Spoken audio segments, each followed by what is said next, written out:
AAA games running at 60 FPS on the Steam Deck. Finally, we have a dev who's tested how fast 4 games can run on the Steam Deck, and it looks like it's good news, guys. So the games that have been tested are Shadow of the Tomb Raider, Doom Eternal, Dota 2 and Cyberpunk 2077. Now, we know that's had a few problems in the past, but it is something that really demands a lot from your computer. So let's take a look at what has actually been reported. First of all, Shadow of the Tomb Raider is at high settings running at 30 FPS average. And custom settings, they haven't actually defined what custom settings they've picked, but they were able to achieve 60 plus FPS average speeds.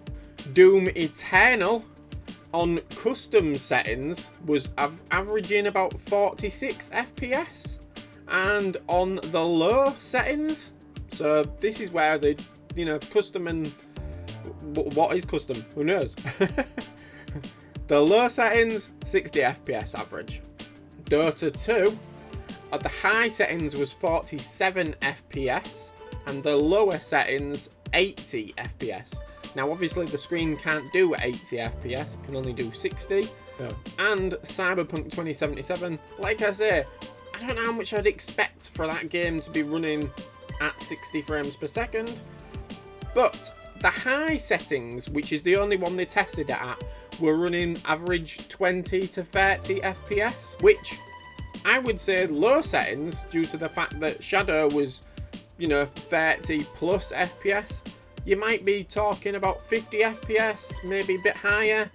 It all depends on what those custom settings actually are and whether you can replicate that in Cyberpunk. It's first proof that we've had that games can run at 60 FPS on the Steam Deck. It's a handheld console. I don't know how much you could expect from it to be able to run some of these AAA games any better than that. Let me know in the comments down below what you guys think. Whether you think all games should be running at full 60 FPS, at high settings, or whether you need that with a handheld console. It's handheld. I mean, the only issue there is obviously when it's docked, you don't get any performance boosts. It's still pretty impressive, I would say, 60 FPS. Imagine trying to get that on the Switch. Wouldn't happen, would it? And I love the Switch, just so you know. Other bits of information that the dev supplied is that the temperatures were running about 43 centigrade, which, is probably about right. And it also looks like you're going to get about 4 or 5 hours maybe at the handheld mode.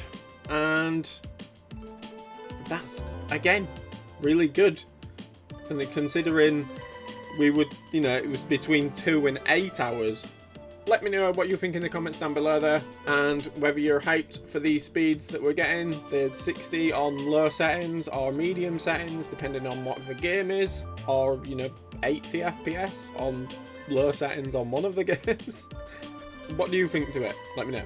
And if you could like the video as well, that really helps me out. And if you're interested in seeing more of these videos from me, please hit subscribe, tick the notification bell, and we'll catch you in the next one. Goodbye.